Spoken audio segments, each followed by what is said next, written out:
Back to Kairali உலகம். போன மாதம் 5ஆம் ஏப்ரல் 5ஆம் நாங்கள் மூணார் போயிட்டு ரிட்டர்ன் வர டேட்டு.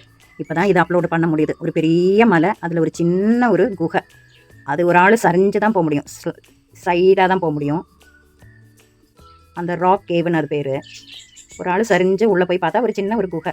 ஆனால் அங்கே போய் பயங்கர யூரிநாத்தமாக இருந்ததாம்மா. அதனால நான்லாம் போகவே இல்லை. வெளியிலேருந்து வீடியோ மட்டும் எடுத்துக்கிட்டேன். நமக்கு அதைவே அப்புறம் ஒரு 1/2 மணி நேரம் நமக்கு அந்த நாத்தமும் பிரச்சனையும் இருக்கிறதுனால நான் அதுக்குள்ளே போகவே இல்லை.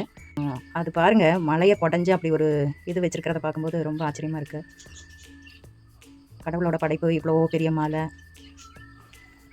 அதில் இப்படி ஒரு பிளவு. இந்த பிளவு மனுஷன் உண்டு பண்ணானா இயற்கையாகவே இருக்குதா என்னன்னு தெரியல. ஆனால் நாங்கள் போனதே ஒரு 11 மணிலாம் ஆயிடுச்சு. ஆனாலுமே எவ்வளோ மிஸ்டாக இருக்குதுன்னு பாருங்கள். ரொம்ப அழகாக இருந்தது, ரொம்ப சந்தோஷமாக இருந்தது. ஒரு நல்ல லைஃப்பில் ஒரு நல்ல சேஞ்சு. இந்த மாதிரி இடங்களுக்கெல்லாம் போயிட்டு கையும் காலும் அசைச்சு நம்ம போயிட்டு வந்துட்டு இருந்தோம்னா சந்தோஷமாக இருக்கும்.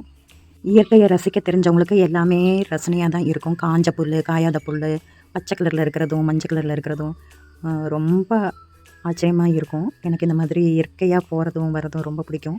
டபுள் டக்கர் பஸ்ஸை பார்த்தோம். கேரளா கவர்மெண்ட்டோட பஸ்ஸு. உயரமாக உட்காந்து மூணாரை சுற்றி பார்க்க அழகாக அமைச்சிருக்காங்க. அதன் பின்பு நாங்கள் எங்கள் பிரயாணத்தை தொடர்ந்தோம். அடுத்த காணொளியில் காணும் வரை நன்றி, வணக்கம்.